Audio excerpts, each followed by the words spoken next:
죽음과도 같았던 그런 우리의 마음을 생명수 가운데에 인도하셔서 그 생명수로 적셔주시고 그 보혈로 적셔주셔서 하나님을 찬미할 수 있는 예배자로 우리 모두에게 기름 부어주심을 참으로 감사합니다. 하나님의 은혜, 완전하신 하나님의 은혜이기에 저희들 더욱 감사를 올려드립니다. 이 시간 우리가 또 그 하나님의 말씀 앞에 섰사오니 하나님 저희들에게 말씀하여 주옵소서. 우리 모두는 주님의 종이오니 주께서 말씀하여 주시고 그 말씀대로 우리의 삶을 인도하여 주시고 이끌어 주시고 경영하여 주셔서 하늘에서 이루어진 주의 뜻이 우리를 통하여 이 땅 위에 이루어지기를 소망합니다. 아멘. 그리하여 다시 오실 우리의 신랑 되신 예수님을 그 길을 준비하는 우리 모두의 인생 여정이도록 역사하여 주옵소서. 아멘. 말씀을 배워나는 종이나 말씀을 듣는 우리 모든 심령들 위해 성령님 기름 부어 주셔서 정말 한전 공기 속에도 흑암의 권세 침투하지 못하고 하나님의 영광으로만 가득한 이전이 되게 하여 주옵소서. 아멘. 말씀이 왕노릇하는 이 시간 되어지도록 우리의 마음과 생각을 주관하여 주옵소서. 아멘. 예수님의 이름으로 기도드립니다. 아멘. 사랑하는 우리 모든 믿음의 가족 여러분, 멋있습니다. 할렐루야. 이게 멋있는 게 아니고 이게 멋있는 게 아니고 우리 모두는 예배자입니다. 아멘. 하나님을 예배할 수 있는 하나님의 형상으로 지음받았기에 우리는 아멘. 진짜 아름다운 사람들이에요. 아멘. 세상에 육신을 입고 있지만 우리는 하나님의 형상이에요. 하나님의 모양이 있고 하나님의 생기가 우리 안에 있습니다. 아멘. 여러분들 정말 잊지 마세요. 우리가 동상을 보면서 누군가를 유추해요. 이 동상은 이순신 장군이고 이 동상은 메가더군, 이 동상은 링컨 대통령을 이야기하는 거예요. 모두가 알 수 있어요. 우리를 보면 모두가 알아요. 아, 얘는 하나님이구나. 아멘. 하나님을 나타내는구나. 할렐루야. 하나님을 표현하고 있구나. 아멘. 하나님은 그러한 일을 위하여서 태초에 천지를 창조하셨고 우리의 존재의 근원이신 그분은 육신을 입고 빛으로 우리 가운데 아멘. 오셨어요. 그 예수 그리스도는 모든 것이에요. 아멘. 그 예수 그리스도면 충분해. 아멘. 왜냐하면 그분이 이 땅을 창조하셨고 아멘. 그분이 이 땅을 경영하시고 이 땅을 마칠 분도 그분이기 때문에 아멘. 예수 한 분이면 충분합니다. 아멘. 하나님은 우리에게 그 결론을 얻게 하시려고 우리의 인생을 인도하고 계세요. 이런저런 모양으로 인도하시는 이유는 예수 그가 다야. 아멘. 그분으로 내가 끝냈기 때문에 창조주인 그분이 온 우주 만물의 주인이신 그분이 그리스도 하나로 이 땅을 다 끝내셨어요. 아멘. 그리스도로 시작하셨고 그리스도로 경영하고 계시고 그리스도로 끝을 내세요. 정말 그것이 영적 사실이라면 우리 또한 영적 사실을 내 인생의 사실로 붙들고 그것으로 살아요. 아멘. 천지와 만물은 그리스도로 말미암았고 그리스도에 의하여 그리스도를 인하여 위하여 창조되어졌어요. 하나님은 그 거룩한 창조의 역사를 그리스도로 끝내셨듯이 아멘. 우리를 통하여 이 땅을 끝내기를 원하세요. 아멘. 아멘. 그래서 하나님의 답 중에 답이신 그리스도를 저와 여러분의 심령 속에 허락하시고 우리가 아니라 우리는 우리가 믿은 것 같아요. 우리의 마음문을 열고 예수님 내 안에 주인이 되어주세요. 그렇게 한 것 같아요. 외관상으로는 그게 맞아요. 누군가가 전해준 복음을 듣고 내 마음을 열고 예수님 나의 주인이 되어주세요 라고 고백했어요. 그러나 이 모든 여정을 주관하신 이는 하나님이세요. 아멘. 하나님이 누군가를 통하여 나에게 복음을 듣게 하셨고 우리의 마음을 열고 예수님을 나의 주인으로 나의 왕으로 영접할 수 있는 은혜를 우리 가운데 허락하여 주셨어요. 아무나 성령으로 말미암지 않고는 예수를 주라 시인할 수 없느니라. 누구나 할 것 같죠. 누구나 하지 못하는 게 예수님을 주인으로 고백하는 일이에요. 근데 하나님은 그 은혜를 우리에게 주셨어요. 그래서 그 예수 그리스도를 통하여 우리의 모든 죄가 해결합니다. 아멘. 죄에 대하여서 많은 사람들은 이 세상에서도 죄라고 할 때는 결과를 죄라고 해요. 어떤 결과물이 나타나야 돼요. 그래야 그것을 죄인이라고 이야기를 해요. 그 이미 이루어져 있는 어떤 죄를 내가 행했을 때 나는 죄인이 되죠. 결과적으로 내가 무엇인가를 행해야 죄인이 되어져요. 근데 성경은 우리에게 이렇게 말해요. 하나님을 믿지 아니하는 것이 가장 큰 죄라고 얘기해요. 그러면 우리가 성경에서 우리가 죄라고 얘기할 때는 이전에 나의 믿지 않았던 그 상태를 이야기하는 거예요. 믿지 않았기에 내 인생의 주인은 사단이었어요. 내가 교회를 다니고 있었음에도 나의 인생의 주인은 흑암이었다는 얘기죠. 내가 예수를 믿는다고 고백하면서도 나의 그 순간 나의 주인은 사단이었어요.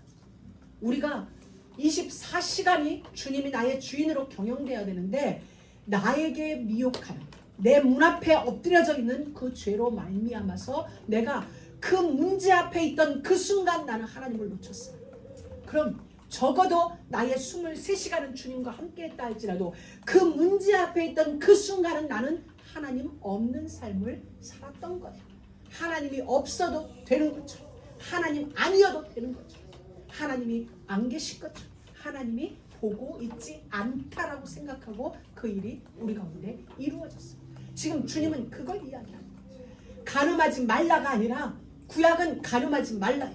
도적질하지 말라. 내 이웃을 탐하지 말라예요. 그런데 예수님은 이렇게 말씀해요. 네 마음속에 음욕을 품은 것조차도 예수님은 우리에게 간음죄와 똑같은 죄를 적용했어요.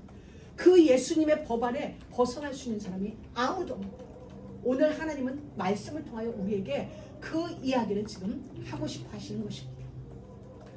하나님은 이미 태초에 만대를 명정해 놓으셨어요. 우리는 누군가에 의하여 역사가 진행되어진다고 생각해요. 과학은 발전하고 모든 것이 발전해 가면서 역사가 진행되어진다고 생각을 하고 있어요. 근데 하나님은 이미 태초에 마지막 시간까지 완전하게 다 명해 놓으셨어요. 아멘. 발전이 필요 없는 하나님의 명정이에요. 아멘. 이미 설계도가 완성되어졌어요. 그래서 예수님이 나는 시작과 끝이다. 알파와 오메가다. 내가 시작했고 내가 다시 오므로 이 땅은 끝이 난다라고 예수님의 시간표에 의하여 이 땅의 모든 역사는 움직여지고 있어요. 그래서 이 땅의 시간표는 인류가 증가함으로 과학이 발전됨으로 핵무기가 증가함으로 이 땅에 끝이 오는 게 아니라 예수님의 시간표에 이 땅의 시간표도 맞물려져 있다는 사실이에요. 그게 우리에게 진짜로 인정되어진다면 내 시간은 누구의 시간으로? 예수님의 시간으로 들어가면 됩니다. 그래서 하나님이 이미 명정해 놓은 그 설계도의 시간 속에서 우리 삶에 때로는 문제가 있고 때로는 사건이 있고 때로는 상황들이 벌어지는 거예요. 근데 우리의 시각으로만 이 문제와 상황을 바라보면은 우리는 거기에 매일 수밖에 없어요. 매이지 않은 인생은 아무도 없어요. 왜? 지금 내 눈앞에 어떤 상황이 펼쳐졌는데 내 눈앞에 지금 베드로와 같이 풍랑이 일고 있는데 좀 전에 나는 바다를 걸었지만 순간 나는 지금 바닷물에 빠져들어가는데 그럴 수밖에 없어요. 모든 인생은 이와 같이 여러분 앞에서 하나님의 말씀을 대언하는 저조차도 문제가 오면 상황이 오면 거기에 휩쓸릴 수밖에 없어요.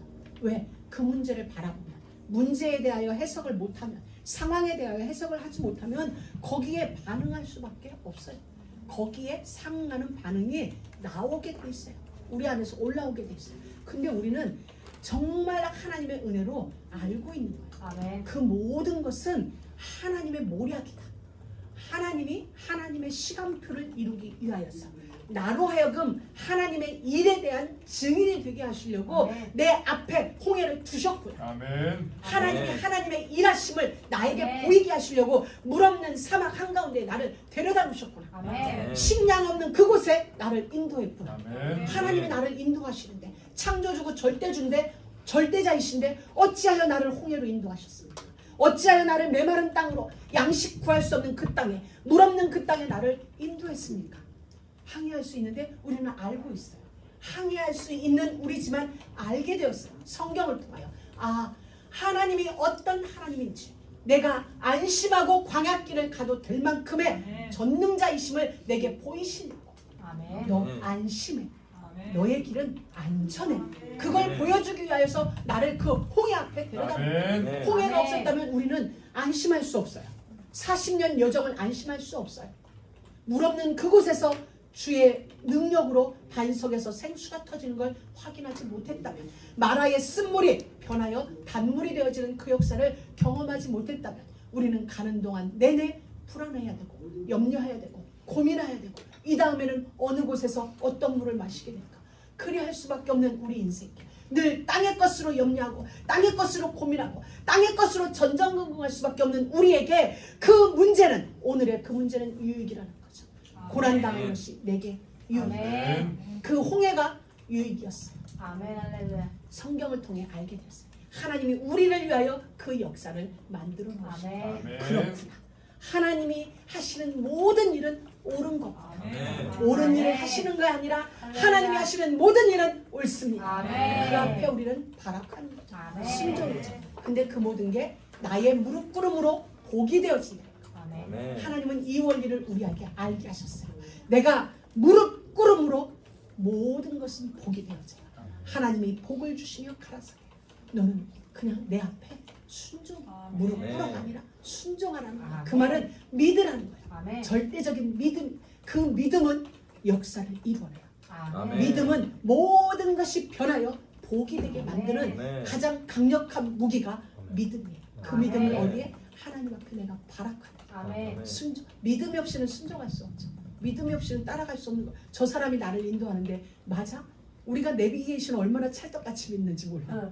한 번도 가보지 않은 그 길을 내비게이션만 믿고 와, 그 믿음은 100%야. 근데 어찌하여 내 인생의 내비게이션 주의 말씀은 100%가 안 되냐는 거야. 진짜 주여 해야만 하지.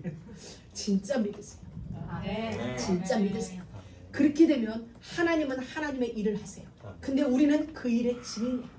나의 어떤 문제가 해결된 것에 대한 증인이 아니라 하나님의 일이 이루어지더라. 나의 그 문제 속에서 주의 일이 이루어지더라. 아멘. 나의 그 상황 속에서 하나님의 일이 이루어지더라지. 아멘. 내가 이 문제 때문에 기도했더니 응답받았다, 이건 간증이 아니죠. 근데 오늘날 수많은 간증이 거의 그렇죠. 우리는 이제 수준을 업그레이드해요. 아멘. 높여서 그렇구나. 감히 나 같은 걸 선택하여서 주의 일이 이루어지는 그 일에 나를 증인 세워 주시다. 아멘. 그렇다면 홍해가 감사죠. 물 없는 아멘. 그 땅이 감사죠. 정말 비 오지 않은 그 땅이 감사인 거죠. 왜? 그 모든 걸 통해서 하나님이 하나님 되심을 보여줄 거니까. 그리고 나는 그 앞에 발악하는데 나는 증인이야. 내가 한 일은 아무것도 없어. 그냥 그 시간에 서 있었어. 믿음 서 있었는데 나는 그냥 진짜 한 일이 이것도 없었어. 섰는 건 모세였고 그냥 그 뒤에 서 있었는데 물이 갈라져. 그 길을 걸어가. 생각해보세요. 여러분들 앞에 바다가 건너가졌어. 일평생 잊을 수 없는 간증이에요. 그 한 사건만 가지고도 평생을 간증할 수 있어요. 나는 그곳에서 불신앙했던 뭘 했든 돌을 들었다 놨던 나는 그 일의 간증자로서 평생 여러분이 구원받은 거 일평생 간증거리가 될 수 있어요. 아멘. 근데 우리는 그 큰 구원을 등한시할 때가 많단 말이죠. 정말 그래서 우리는 낙심할 것도 없고 자랑할 것도 없고 아멘. 모든 것 속에서 하나님의 일하심을 보는 거예요. 아멘. 오늘 보면은 이렇게 사장은 이렇게 시작돼요. 아담이 그 안에 하와와 동침하네. 지난 금요일날 말씀드렸어요. 하나님이 이스라엘 백성들에게 이렇게 얘기해요. 땅의 모든 족속 중에 나는 너희만 알았어 라고 할 때 그 알았다는 게 야다라고 했어요. 히브리어 야다. 근데 이 야다, 동침함에 이게 야다. 그냥 아는 건 야다가 아니에요. 하나님이 우리를 안 건 이와 같이 은밀하고 아주 그냥 은밀한 중에 아는 그걸 이야기하는 거예요. 아무나 동침하지 않죠. 아무나 내 침대에서 잠자지 않죠. 그 사람만 나와 잘 수 있는 거죠. 하나님과 나와 이런 관계를 지금 이야기를 하는 거예요. 하나님은 이 아담과 하와가 동침함의 이 단어를 가지고 우리에게 말씀하시는 거예요. 나와 너의 관계가 이거야. 아멘. 부부의 관계도 이러하지만 나와 너희와의 관계도, 나와 너희 교회와의 관계도 바로 이런 관계야. 나의 침상에서 동침할 자는 이 땅 위에 너밖에 없어. 하나님 아멘. 우리에게 그 말씀을 주신 아담과 하와가 잉태하여 아들을 낳게 되어진 거죠. 자, 누구를 낳아요? 가인을 낳게 되어졌어요. 근데 이르되 이런 말을 내가 여호와로 말미암아 득남하였다.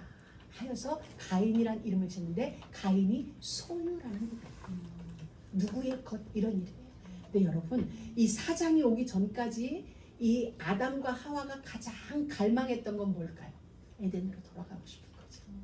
왜? 에덴을 맛보지 못했다면 에덴을 그리워할 뭐가 없어. 근데 에덴의 삶이 어떤 건지를 알았고 지금은 에덴에서 추방당한 상태에 놓여져 있기 때문에 이들의 마음속에 간절한 건 뭐예요? 에덴으로 돌아가는 거. 누구를 통하여? 여자의 후손이 올 거라고 했는데 여자의 후손이 올 거라고 했는데 그럼 우리가 그렇죠. 이 가인이 여자의 후손일까? 그렇게 생각하지 않겠어요? 제가 아들 낳기를 간절히 소원해서 우리 수아이를 가지고 분명히 딸 같은데 나는 빡빡 우겼어. 10달 동안. 얘는 이사야일 거야. 이사야. 둘째를 가지고도 얘는 이사야야. 아니면 빡빡 우기는 거야. 왜? 사모하는 마음. 지금 여러분이 이 이야기를 들으면서 아담과 하와가 사모한 건 에덴이에요. 에덴으로 돌아가고 싶은 거예요. 얼마나 간절히 우리의 어떠한 사모함보다 더 간절했을 거예요. 생각해 보세요. 비행기를 타고 다니는데 늘 1등석을 타고 다녔어. 평생을 1등석 타고 다니다가 이 노인네가 말년에 어찌하다 잘못돼서 세상에 일반석을 탔네. 타면서부터 툴툴거릴 거야. 나는 늘 1등석을 탔는데 이게 뭐야? 등도 딱딱하고 의자도 엉덩이도 못 날 것 같고 어쩌고저쩌고. 그 자리죠. 지금 아담과 하와는 그래요. 그래서 이름을 가인이라 하면서 등남하였다. 이 등남이란 표현은 우리 한국어의 등남이지만 창조나 쓸 수 있는 말이에요. 창조의 현장에서나 쓰여지는 그 단어를 이 아담과 하와가 사용했다는 것은 이 아이로 말미암아 우리가 에덴으로 돌아갈 수 있을까? 이 아이가 여자의 후손일까? 이 아이가 가죽 옷을 상징하는 그 의미일까? 간절히 그걸 어디서 볼 수 있냐면 그리고 또 그 가인의 아우 아벨을 낳았는데 아벨의 이름이 무슨 뜻인 줄 알아요? 허무하다는 거예요. 공허하다. 티끌과 같다. 그러면 누가 자기 자식을 낳았는데 이름을 티끌이라는 이름을 짓겠어? 그냥 애칭으로 뱃속에서 부를 수는 있지만 태어났는데 그 아이 이름이 참 허무해. 인생 허무해. 별거 아니야. 공허해. 티끌. 이런 이름을 줘줬다는 건 가인을 향한 어떤 간절함이 있었던 거죠. 그리고 나서 보니 아니야. 그러고 보니 참 허무해. 왜? 내가 꿈꿨던 그 세상에. 그렇게 가인과 우리는 이 이름을 통하여서 아담과 하와의 마음을 알 수 있는 거죠. 얼마나 간절히 사모하였는지. 자, 중요한 게 있어요. 자, 아벨은 양치는 자였고 가인은 농사하는 자였어요. 자, 각각 자기의 취향에 따라서 자기의 어떤 것으로 인하여 직업이 결정되어졌어요. 하나님은 이 직업에 대하여 말하지 않으세요. 직업에 대하여서는 우리에게 여기서 논하지 않으세요. 자, 3절. 세월이 지난 후에. 이건 굉장히 중요해요. 우리는 그냥 넘길 수 있는 세월이 지난 이 세월이란 말은 날이에요. 우리가 말하는 하루 이틀 이 날. 그리고 지났다는 표현은 캐츠라는 단어인데 무슨 뜻이냐면 종말과 심판과 관련되어져 있어요. 그리고 후회라는 것은 결과물이에요. 그럼 우리의 날은 결국은 우리의 어떤 날, 우리의 날들 중에 수많은 날들 중에 마지막 그날은 종말과 연결되어 있죠. 개인적인 종말이든 우주적인 종말이든 나의 날 중에 어느 한 날은 죽음과 맞닿아 있는 거죠. 그걸 이야기하는 거예요. 그때 결과물이 나와진다. 그러면 또 다른 말로 이 성경에서 표현하는 건 농사의 한 절기가 지난 뒤에 농사가 끝났어요. 씨앗을 심고 밭을 갈구다가 가을에 추수 때가 되어졌어요. 그럼 뭐가 나와요? 결실하는 곡식이 나오죠. 그걸 이야기해요. 우리가 양을 칠 때도 한 시즌이 지나면 새끼를 낳듯이 지금 농사를 짓는데 결과가 나오는 이걸 이야기해요. 세월이 지난 후에 직접적인 해석은 농사를 짓다 보니 가을에 대하여 추수할 때가 돼서 곡식을 거두었다.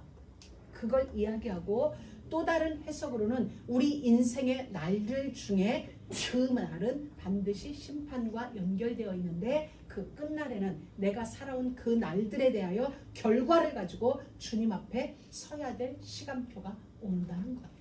자, 농부도 마찬가지잖아요. 농사를 지었으면 반드시 곡식을 거둘 때가 있어요. 그것을 복음서에서는 추수할 때라고 얘기를 한 거죠. 오늘 이거예요. 세월이 지난 후에 추수할 때가 되었습니다. 추수할 때가 되어서 아벨과 가인이 지금 예배를 하나님 앞에 드리는 거예요. 추수한 곡식을 가지고 하나님 앞에 예배를 드리게 되어진 거예요.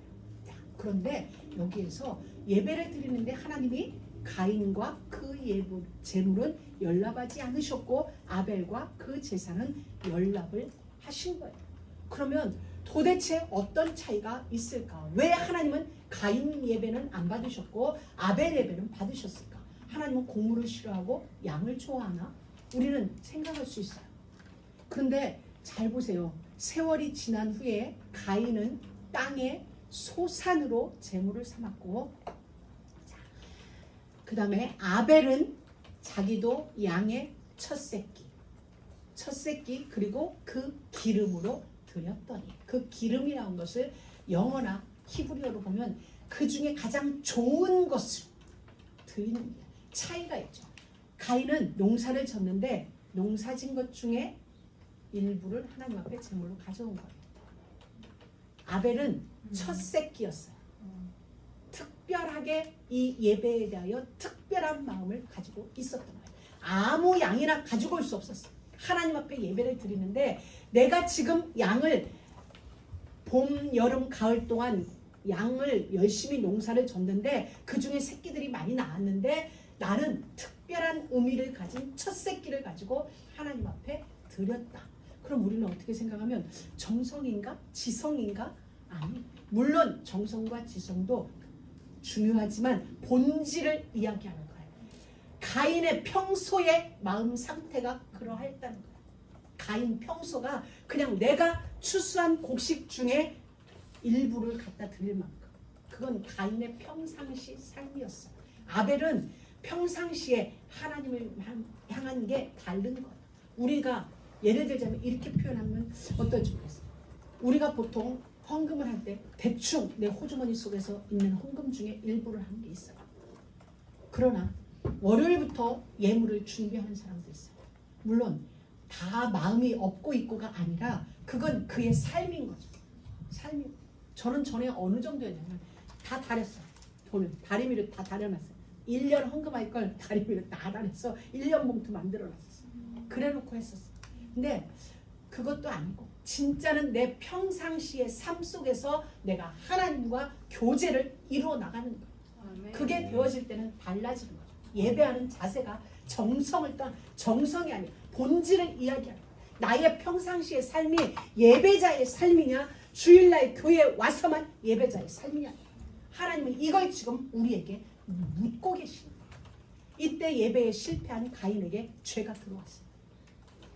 창세기 3장에서 시작된 이 죄는 가인에게서 시작된 게 아니라 창세기 3장에서 시작되어진 잉태되어진 이 죄는, 죄의 속성은 복음의 속성도 마찬가지지만 죄의 속성은 영향력이 있다는 거예요. 복음도 영향력이 있듯이 죄도 영향력이 있어요. 누군가에게 자꾸 다른 소리를 듣게 되면 그 소리에 내가 영향을 받아요.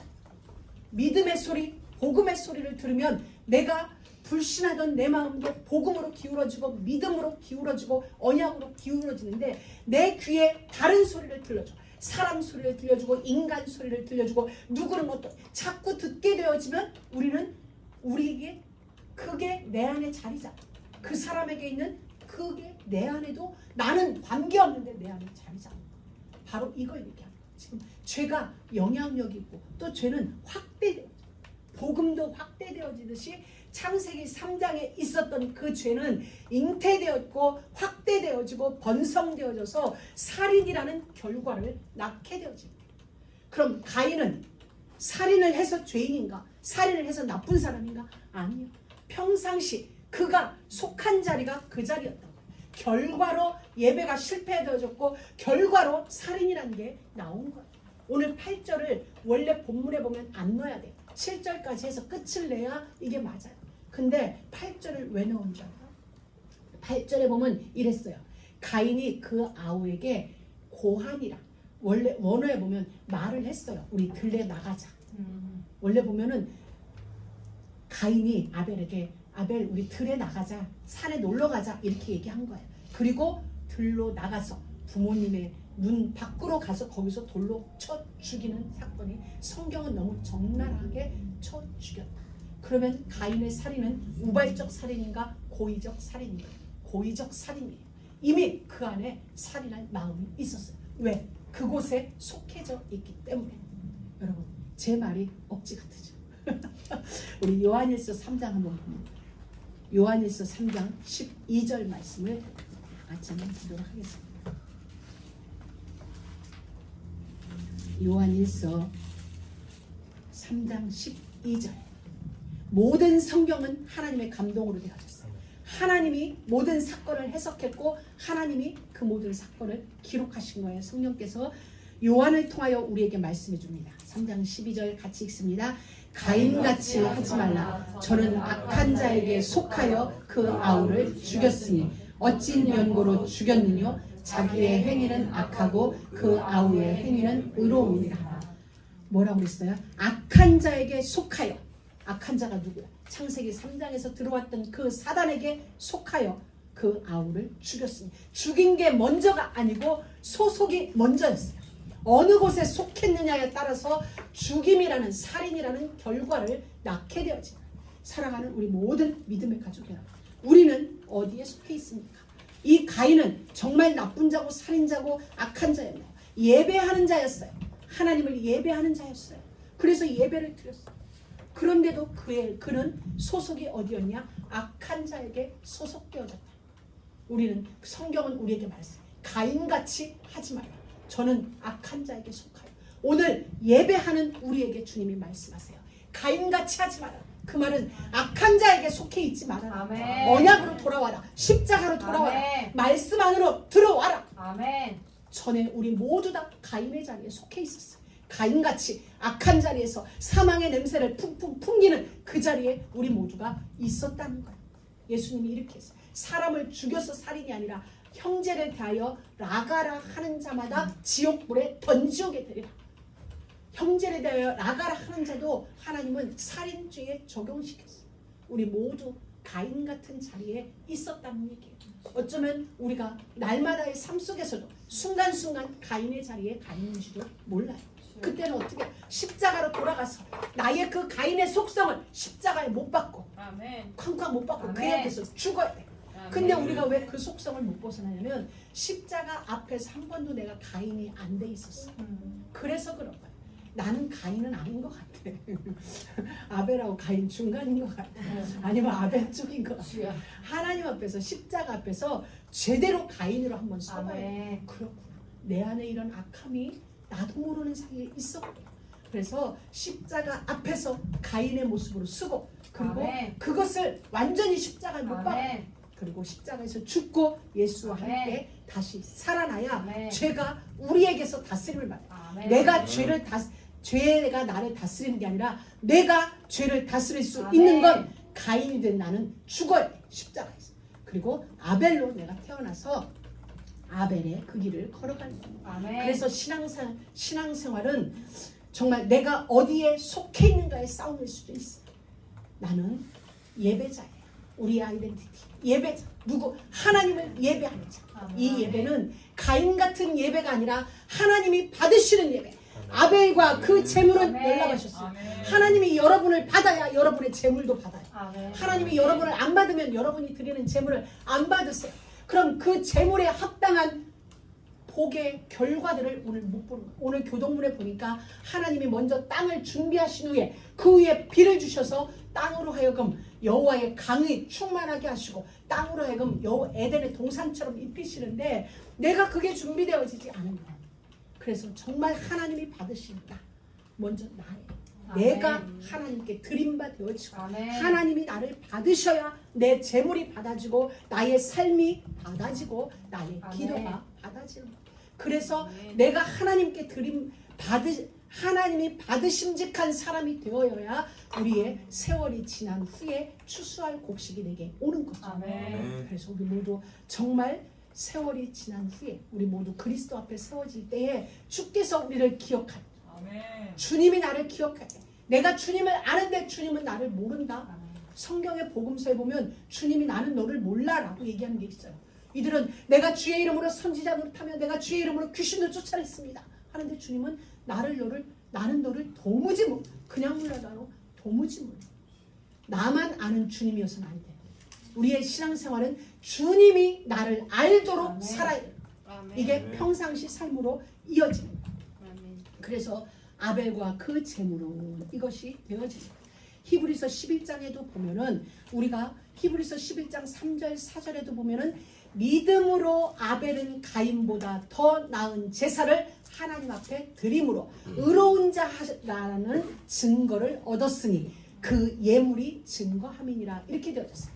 우리가 히브리서 11장 3절만 읽으면 이렇게 혼돈이 올 수 있어요. 근데 그 말 뜻은 이거예요. 믿음으로 여러분 믿음이에요. 아벨과 가인의 제사의 차이는 뭐냐면 믿음으로였어요. 믿음으로 아벨은 가인보다 더 나은 제사를 드렸어요. 그래서 하나님이 아벨에게는 의로운 자다라는 칭찬을 해주신 거예요. 우리가 알아듣기 말하면 칭찬을 해주시고 그 결과가 제물로 나타났어. 예물이 증거한다라는 것은 이 번역상에 오류가 있는데 그 예물은 결과물이라는 거예요. 결과물. 믿음으로 아벨이 제사를 드렸어. 그래서 그 결과로 제물이 다른 거야. 이렇게 표현합니다. 무엇인지 이해되셨죠? 내 삶이 믿음으로 이루어지는 이 삶이기 때문에 내 삶에 나타난 결과가 다른 거야. 내가 드리는 이 제물이 가인은 곡식이고 아벨은 양치는 자여서가 아니라 믿음으로 아벨은 가인보다 더 나은 제사를 드렸다라고 한 문장을 끊어보세요. 그러면 결과가 나오죠. 아, 믿음이었구나. 이것 때문에 두 번째 문제. 그래서 아벨은 의로운 자라는 칭함을 별명을 얻었다. 이 문장을 끊으면 해석이 돼요. 그 결과로 드려지는 제물이 달랐다. 이렇게 잘라서 읽으면 그 문장이 해석이 제대로 돼요. 믿음이었어요. 그러면 이 믿음은 뭔가 나에게도 이 믿음이 주님이 말씀하세요. 성경에서 믿음에 관하여 가장 정확하게 설명한 게 에베소서예요. 에베소서 우리 한번 봅니다. 에베소서 2장 8절 9절 한번 봅니다. 이렇게 말씀해 주고 계세요. 너희가 그 은혜를 인하여 믿음으로 말미암아 구원을 얻었나니. 지금 구원에 관하여 설명하세요. 자, 구원에 관하여 가장 정확한 설명은 에베소서 2장이에요. 그리고 이 2장에서 8절 9절은 믿음인데 너희가 그 은혜를 하나님의 은혜로 말미암아 믿음을 얻게 되어졌어. 이것도 문장 잘 보세요. 하나님의 은혜로 너희에게 믿음이 주어졌어. 그 믿음 때문에 너희가 구원을 얻은 거야. 이거야. 이제 됐죠. 우리가 자칫 문장을 쭉 읽다 보면은 은혜를 인하여 믿음으로 말미암아 구원을 얻었다라고 해서 내게서 생겨난 믿음이 구원을 만들었다 이렇게 되어질 수 있어요. 근데 잘라요. 그 은혜로 말미암아 내게 믿음이 주어졌어. 믿음이 주어진 그 은혜로 말미암아 나는 구원을 얻게 되었어. 근데 이것은 너희에게서 난 것이 아니다. 이 믿음은 너희에게 난 것이 아니고 하나님이 선물로 주셨다. 우리의 노력으로 우리의 수고로 믿음이 내게서 생성되고 발생되고 이게 아니라 하나님이 내게 선물로 주신 거야. 은혜로 주신 거야. 이걸 바울은 은사적 믿음이라고 고린도 교회는 표현한 거예요. 여러분, 이 믿음은 우리가 만들어지자 믿자 되는 게 아니야. 하나님이 우리에게 은혜로 주셨어. 값없이 선물로 주셨어. 그 믿음으로 말미암아 구원이 이루어진 거야. 그 믿음으로 더 나은 제사를 드릴 수 있었던 거야. 여러분, 진짜 하나님 앞에 바락함으로 말미암아 하나님이 받으시는 인생, 그런 우리 모두가 되기를 주의 이름으로 축복합니다. 여러분, 오늘 그런데 본문에 보면 가인이 화가 났어요. 화난 건 문제가 안 돼요. 하나님도 화낸 것에 대해서는 책망하지 않아요. 근데 이 화를 내 안에 묵상한 거예요. 많은 사람들이 우리가 분낼 수 있죠. 왜냐면 똑같이 예배 드렸는데 선교사님이야 망고기만 칭찬을 뒤따 하고 나는 칭찬을 안 해. 그러면 화는 못 내는데 내 안에서 다른 생각이 들어. 내가 오늘부터 카이 칭찬해 줄게. 우리 그럴 수 있어요. 그런데 문제는 뭐냐면 그걸 내가 묵상한다는 거예요. 묵상한다는 건 그 화를 내가 생각을 하면 죄가 잉태하면 사망을 낳게 돼요. 왜? 안에서 성장하니까, 확대되어지니까, 번성하니까. 우리의 생각 속에 다른 게 들어올 수 있어요. 길 가다가 아름다운 여자를 보고 예쁘네 할 수는 있지. 하나님의 아름다운 창조물을 보고 감탄할 수 있지. 그리고 어떤 걸 보고 이쁘다, 아름답다, 뭐 여기까지는 가능해요. 근데 그것을 내가 묵상하게 되면 그 다음 뭐가 나와요? 죄가 나와요. 다른 생각이 나와요. 화를 내고 분을 내는 건 있어요. 괜찮은 건 아니지만 예수님도 얘기했어요. 분을 내되 해를 넘기지 말아라. 이거예요. 그걸 내 안에 담아두고 묵상하지 말라는 거예요. 우리는 이런 거예요. 어떤 사람이 내게 미워요. 예를 들자면 요만해. 괜히 서운한 게 요만해. 근데 여기서 끝나면 괜찮아. 그래. 이것으로 끝난다. 그리스도 한 분으로 충분하다. 근데 요걸 어떻게 하냐면 내 입을 열어. 내가 입을 열어서 옆 사람한테 얘기해. 얘기하는 순간 얘는 커지고 뿌리는 깊어져요. 말을 하는 순간. 그리고 또 이것을 거기서 끝나는 게 아니라 나는 또 내 안에 자리를 잡네. 자리를 잡으면 요게 꼬리에 꼬리를 물어. 그래가지고 어디까지가? 옛날까지가. 그랬구나. 그때 그래서 그 말을 하셨구나. 그때 그래서 그 일이 이루었구나. 여기서부터 거꾸로 해석을 해버려. 그 눈으로 해석을 하니까 다 맞아. 딱딱딱딱 떨어져. 딱 맞아 떨어져. 누구의 역사? 사단의 역사. 그래서 내 안에 다른 생각이 들어올 수는 있어. 새가 지나갈 수 있는데 집짓게 하지 말라는 거야. 악한 생각, 화, 분 낼 수도 있어요. 그런데 그것이 내게 묵상되지 않다라는 거야. 지금 가인은 바로 그거였어요. 예배가 실패해서 분을 냈어. 주님이 얘기했어. 네가 분 내면 어찌미냐. 네가 진짜 선을 행했다면, 네 평소의 삶이 나와 관련된 삶을 살았다면 오늘 잠시 예배 실패했다 할지라도 너는 돌이켰을 거야. 십자가로 돌아갔을 거야. 평소에 네가 나와 관계가 분명했다면. 그런데 그게 안 됐기 때문에 너는 돌이키질 못하고 분을 내잖아. 어찌 낯을 들지 못하느냐. 이 말은 아담이 숨은 것과 같은 오죠. 그럼 주님이 분명히 이야기를 했어. 분명히 얘기를 했고 죄가 네 문 앞에 있지만 너는 죄를 다스려라. 너는 죄를 짓고자 하는 마음이 네 안에 있음을 이미 아셨어. 그러나 너는 죄를 다스려라 라고 했는데도 불구하고 어떻게 계속 화를 안에 세워놓은 거야. 이 안에 우리 표현하면 묵상을 계속 한 거예요. 묵상. 아벨 저놈만 없었으면 내 예배가 받았을 건데 뭐 기타 등등 그걸 계속 묵상을 하니까 동생한테 들러 가자. 텀이 있죠. 이거 이 안에서 살아있지 않다. 주님의 말씀이 왔음에도 불구하고 그 말씀이 이기지 못한 거예요. 말씀이 생각을 다스리지 못해요. 여러분, 우리에게 지금 말씀하세요. 분이라는 건 불꽃과 같아요. 화를 내는 것도 불꽃과 같아요. 그래서 결국 마음에 분을 품게 되고 이 분을 품고 있으면 어떻게 돼요? 기회가 마귀가 내 안에 품은 분을 기회 삼아서 틈타서 내 안에 와서 일을 만드는 거예요. 그래서 잠언서에도 보면 미련한 자, 잠언 12장 16절 미련한 자는 당장 분노를 나타낸다. 근데 슬기로운 자는 수욕을 참는 거예요. 뺨을 치는데 참아. 왜 참아?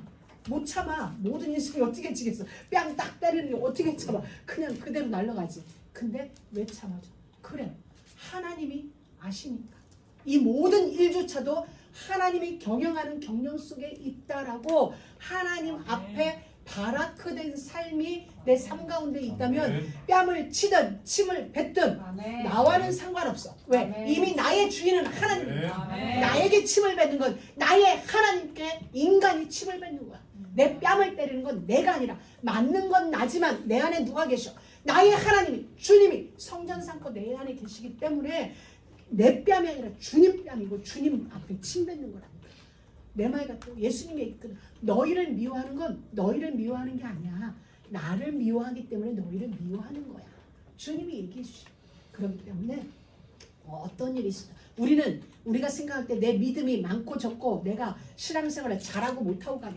이미 예수가 우리 안에 있는 한 우리는 하나님의 성전이고 하나님의 사람이고 우리의 주인은 주님이세요.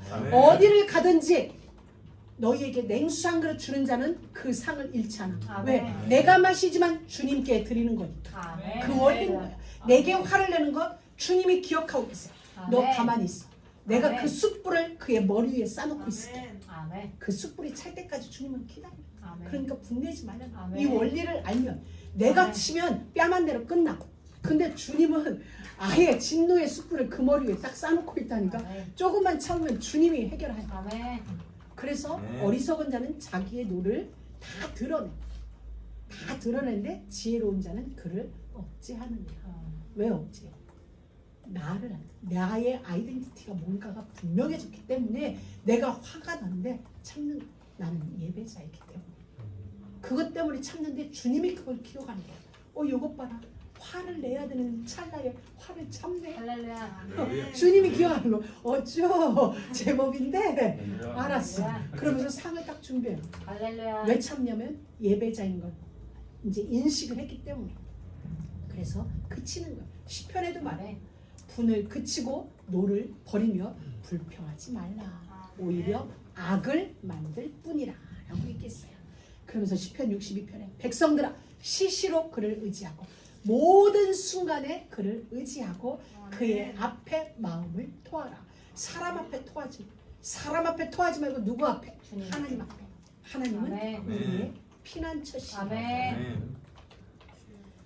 저는 어릴 때 우리를 잘할 때 우리 엄마와 아버지가 각각의 교훈이 달라요. 우리 아버지는 늘 내 자손들은 수십 대를 들어갈 때 하여튼 뭐 그렇게 해서 우리 아버지 나름대로 자부심에 우리한테 늘 하던 말이 있어요. 그리고 우리 아버지 이름이 원래가 영자 효자인데 그냥 집안에서는 만복이라고 불렀어요. 이 만복이 주변에 가난한 자가 있어서 되겠어? 그러면서 있잖아. 내 자손은 어쩌고저쩌고 이렇게 하셨어요. 근데 우리 엄마는 늘 우리한테 하는 말이 사람 앞에서 하는 말은 나간다.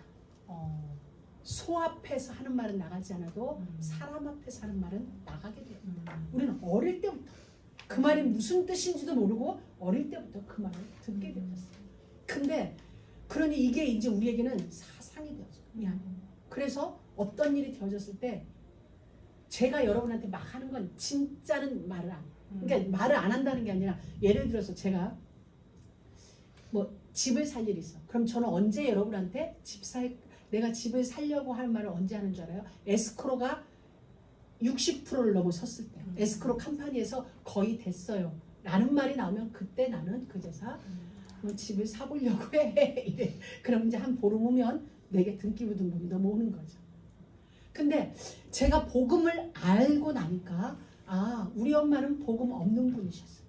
복음을 모르는 분이셨는데도 불구하고 그 말씀을 우리에게 해주시는 거예요.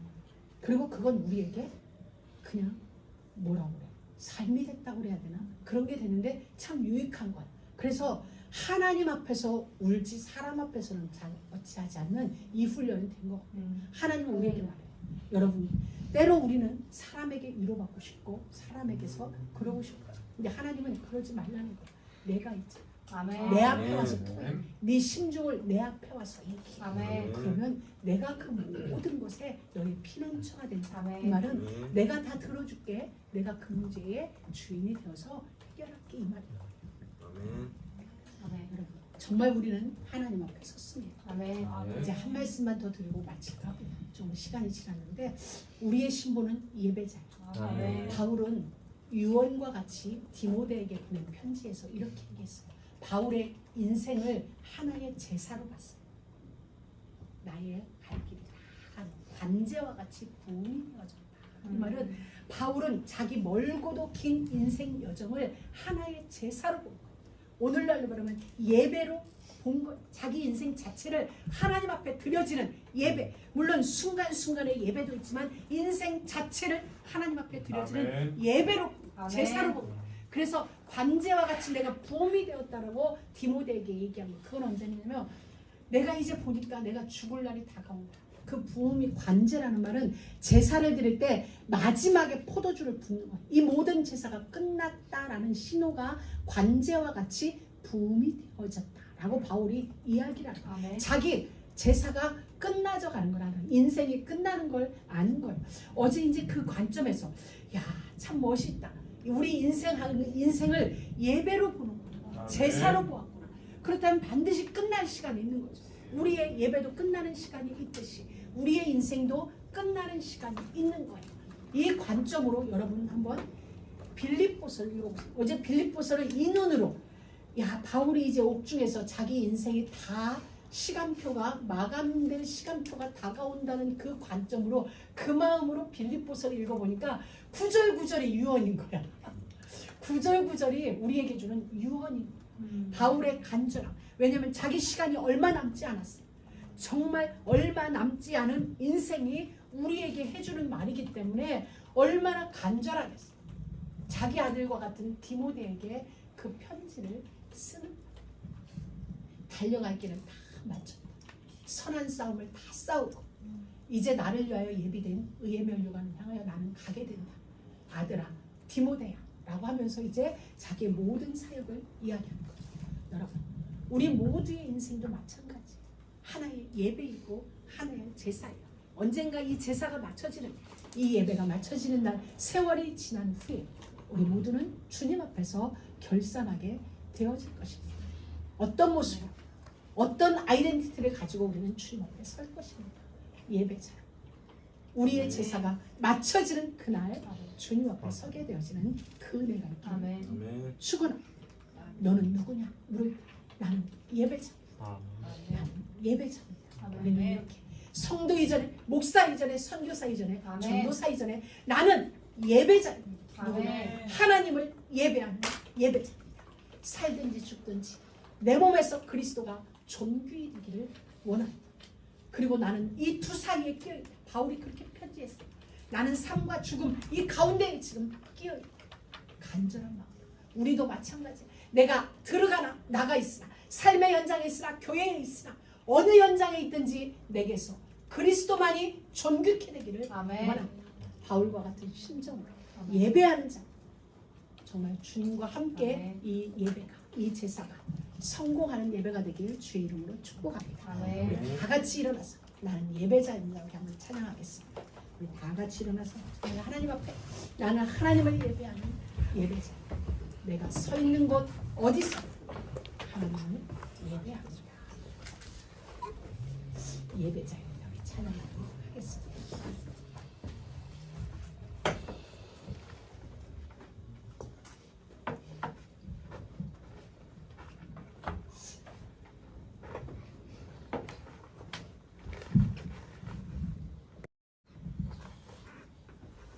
나는 예배자입니다.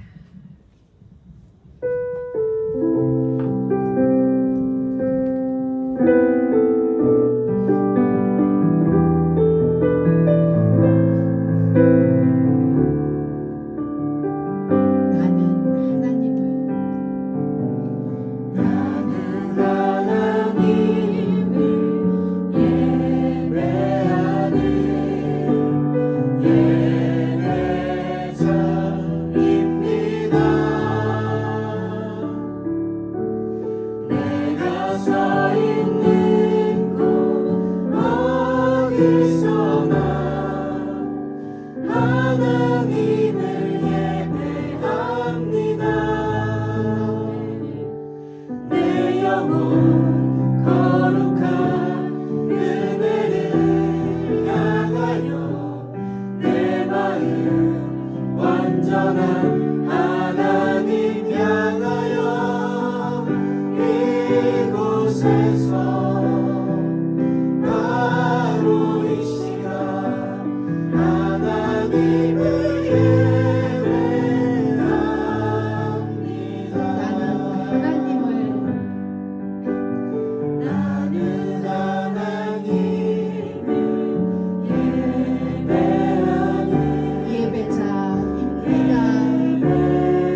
예배할 수 있는 은혜를 저희들에게 주신 하나님께 감사하며 예수님의 이름으로 기도드립니다. 아멘.